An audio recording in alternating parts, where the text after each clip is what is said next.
Hey, how's it going there, peeps? Phil here from MTG Kiwi Philosophy.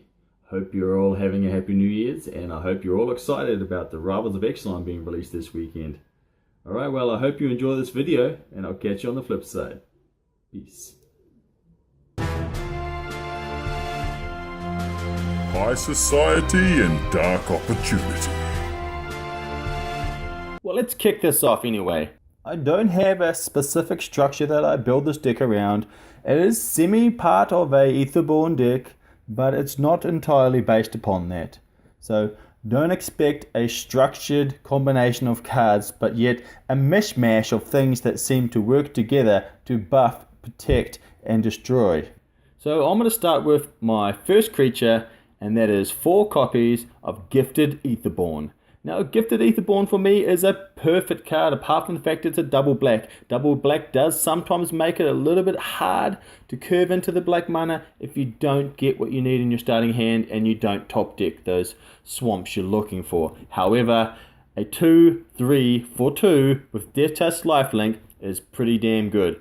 But however, you do have to remember, if you haven't started the game, you didn't win the roll of the dice, you didn't win the coin toss, or however you start your games, you have to remember that he can be fragile to removal. So sometimes it's best to maybe wait to cast him till your 3rd turn. Protecting cards in the early game can become quite important. So we have to remember, sometimes don't rush in and play aggressively, but to D up. A lot of people are going to be expecting this new mono black aggro deck to be attack, attack, attack, but we want to make people think twice. Why is he not attacking us? Later on I'll explain how I protect my creatures, because we want to be able to remove creatures early from combat damage as well. This is the good thing about the Gifted Etherborn, is that it has got Death Touch, and being able to renew that over and over without losing the creature is critical to any game. So let's move on to our next creature. It's another low curve creature that I've put into the deck for the same reason I have the Gifted Etherborn, and that is 4 copies of Ruin Rat. Yeah, it's a common, but it's bloody good. The thing that I love the most about the Ruin Rat, being 1 black and 1 other, so it's a 2-drop Death Touch creature just like the Gifted Etherborn. It is a 1/1, so it is easy to remove, and that's fine, because if they want to remove it, we can take something from their graveyard as well, and we can exile that, so that's gone, bye-bye. It doesn't come back. This is good. Having 2 Death Touch creatures that are both 2/2, that's 8 in the deck, so our chance of drawing them is going to be a lot higher, which is fantastic for us. But we can't just have a whole lot of Death Touch creatures to be dependent on, because we also need to be able to attack as well. So I'm going to bring in my 3rd 2-drop creature, and that is 4 copies of Glory-Bound Initiate. The power on this bad boy is insane. A 2-drop creature that's 3/1, and when it's exerted, it gets +1/+3 and lifelink. Oh, damn! I love this. What could be better than having something like this? Now that we have a total of 12 creatures that are both 2-drops and have great abilities in defensive, offensively as well, we need to explain how we're going to protect these creatures.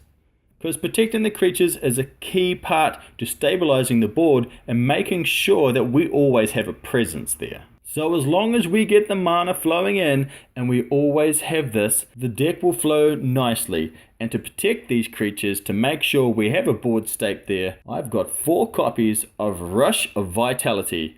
Now, Rush of Vitality is instant speed, so it's perfect for countering those removals. And if your opponent wants to spend 2 spells to remove a creature that's only a 2-drop, well, good on them. I say, let them do it, because I got a trick up my sleeve anyway. Later on, it's going to be coming back, and you're in a whole world of pain. So not only are we going to be able to protect our Death Touch creatures and keep our board staples, we also, if they want to target our Glory-Bound Initiate, it's the same thing. Yeah, it's got 1 toughness, but what's 1 toughness when you're indestructible? If they want to block the Glory-Bound Initiate when it's been exerted, when it's 4/4 lifelink, that's fine. Let's give it Rush of Vitality. Let's keep it alive. Let's deal 5 damage and gain 5 life. There's going to be a lot of life gaining in this game, because we're going to be able to use that to our advantage. When you exert a creature, it is a hassle, and it's out of action for a turn. But we can solve this. We've got 4 copies of Juru's Resolve. We're going to be able to untap target creature, prevent all damage to that creature this turn. Now that's fantastic. Team Energy's gonna hate this. Being able to attack with something that's been exerted, you've gained all that life, you've dealt the damage, but you've taken none. That is just great. You know, what else could they expect? And of course, our Glory Bound Initiate is available for attacking the turn after again. Let's be honest, who doesn't like resolving combat, right? So it's the same if our Gifted Aetherborn or our Ruin Rat attacks, and they think that we don't have anything to block with. We just untap one of our Death Touch creatures and go, hey. On top of this, Juru's Resolve also does have Cycle for 2 colorless. So this is great as well. So if we don't need it, we can discard it if we need to draw into land or whatever we seem to be trying to draw into. Okay peeps, let's move on. So we're going to move on to our 3 drops. We're going to go up 1 step in the curve and play some other creatures that are going to synergize with this deck. And we're going to go with 4 copies of Yahini's Undying Partisan. Yes, Yahini's is a legendary creature. You can only have one of them at play at the same time. However, we were looking for a solution for God-Pharaoh's Gift. So they dump God-Pharaoh's Gift into the graveyard and they think they're going to refurbish it, right? Well, they're wrong. Because we can sacrifice one of our creatures at instant speed to remove it. It's very doubtful they're going to have a second refurbish in their hand. And getting rid of one of those God-Pharaoh's Gifts, it's going to be great. On top of that, Yahini's Undying Partisan becomes indestructible. Yahini's can become a focal point of this deck. We can build around it, but we don't want to make one card particularly something to build around.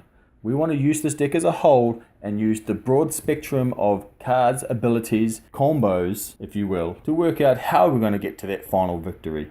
Right, let's move on to our 4 drops now. Now there is quite a lot of 4 drops, and this is why we have a lot of Death Touch creatures at the start of the game, so we can get to that mid game, so we can be able to start taking control of everything. So the first of our 4 drops is 4 copies of Midnight Entourage. Now Midnight Entourage is not a legendary creature, so it's great. So it's kind of like a Lord, which is good for our Aetherborn creatures.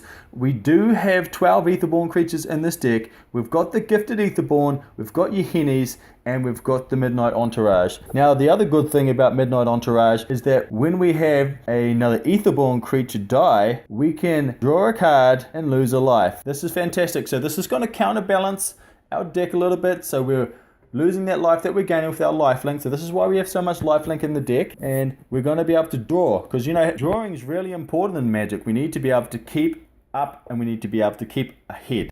The Lord abilities are really important for Midnight Entourage as well. Having other Aetherborn you control being able to gain +1/+1 is really great. So we're going to be in there buffing our Gifted Aetherborns to 3/4 and possibly 4/5, depending on the amount of Midnight Entourage we can keep in the board states. And this is the same for Yahini. So Yahini's is going to become stronger, and having Yahini's with his abilities and making him 3/3 is going to be able to help us immensely. Now let's move on to our 5 drops. We're going to step up in the curve in the mana, and we're going to go with 4 copies of Angel of Invention. I love Angel of Invention, having a creature that's going to come into play and buff your creatures, and also itself having flying, vigilance, and lifelink. There's that lifelink again we talked about.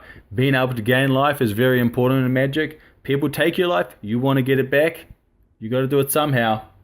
So with Angel of Invention and the Midnight Entourage, we're essentially got 2 Lords in the deck where we're going to be able to buff our creatures a couple times. So the more we can draw into these creatures, the stronger our creatures can become, and there's nothing better than having, you know, a Gifted Aetherborn with lifelink, Death Touch, and being able to pump it up 2-3 times. It's solid. Having the Angel of Invention is great with vigilance. Being able to swing in and fly over your opponent's creatures and being able to deal damage and still block is very important. And don't forget, we do have 8 copies of Protection in our deck with the Rush of Vitality and Juru's Resolve. And last but not least, we're going to move into the last of the creatures I have in this deck, and that is 2 copies of Bishop of Rebirth. Now once again, Bishop of Rebirth is a 5-drop. She is 3/4, so she's within that removal power range. However, she has Vigilance as well. Having Angel of Invention in play as well is going to help protect her, buffing her up a bit more. We do have our protection cards, so we love this. Now on top of this, the Bishop of Rebirth can attack, and when she does, we can return target creature card with a converted mana cost 3 or less from our graveyard to the battlefield. Now this is great to trigger and get back our Gifted Etherborn, to get back our Ruin Rats, to get back our Glory-Bound Initiates. Now, for me personally, I would choose one of the two between the Gifted Etherborn and the Ruin Rat. Because the Ruin Rat, you can return it, sack it again, and continue to be able to spitefully remove all of those God-Pharaoh's gift things. However, we do remember that we need to protect the Bishop of Rebirth. Okay, now that we've discussed our creatures and we've got our protection in there, we need to start moving on to our removal. And we're going to go with 4 copies of Gideon's Intervention. Now, I love Gideon's Intervention. It is an enchantment, and people are going to start hating on enchantments pretty soon. It's gone from artifacts to enchantments, and I can see in the next set there's going to be lots of removal for this sort of stuff. However, we're just going to have to ride that wave, and the reason I've chosen Gideon's Intervention is because when it enters the battlefield, you get to choose a card name. Your opponent can't cast spells with the chosen name, and you can prevent all damage that will be dealt to you and permanents you control by the source with the chosen name. So you're essentially preventing your creature from casting any more of these spells. It is fantastic, and we're going to double up on that by also adding 2 more copies of Ixalan's Binding. So what we're essentially trying to do is have 6 cards where we can lock out of your opponent's deck, and we need to be aware that if we are playing against another white or blue deck, that they may have their own source of this type of removal. So it's always handy to maybe keep one of these in your hand to target the things that target you. So if they want to counter your Gideon's Intervention with their own Ixalan's Binding or so forth, you can react to that and prevent them from casting it anymore. These are the things I love the most about Magic. Magic is like a chess game. You have to remember, learn from your opponent's mistakes. Learn from your own mistakes. Remembering, sometimes losing the first game isn't so bad because you've learnt about your opponent's deck and what they are trying to do. Unfortunately, the weakness of the deck is playing against control decks. But then at the end of the day, everyone's weakness is playing against control decks. What's the best way to take out control?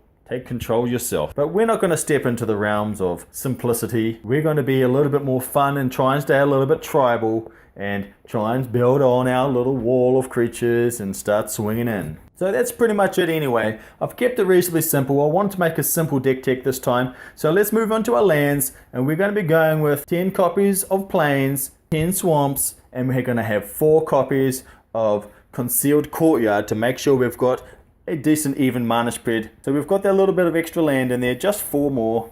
And of course, lastly, we're going to be moving on to our man bag. And the first card in my man bag is obviously going to be Supernatural Stamina. Now the reason I choose Supernatural Stamina, and 4 of them, is for the same reason we have Rush of Vitality in there.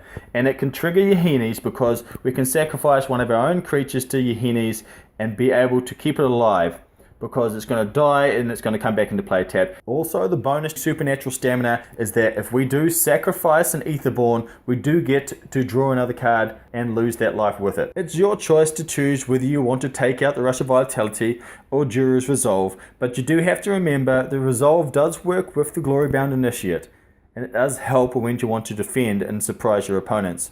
But they will be aware that once you've played it once, you've got the same trick every time. So sometimes mixing it up when you start that next round is also good.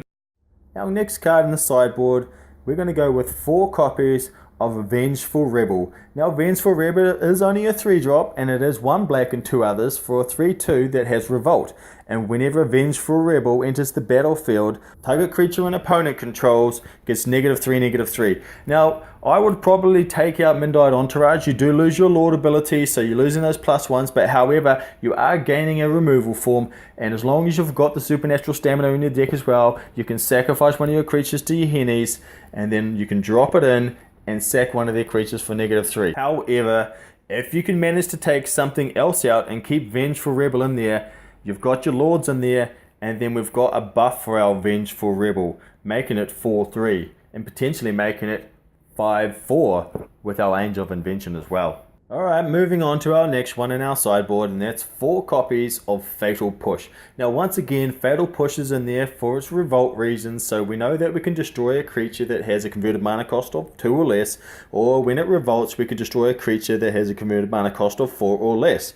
Now, This once again is all going to coincide. This will all coincide with the supernatural stamina. When you sacrifice the ruin rat, for example, to your Hennies, we trigger revolt, we remove a card from the graveyard, it's supernatural staminas, and it comes back into play tapped.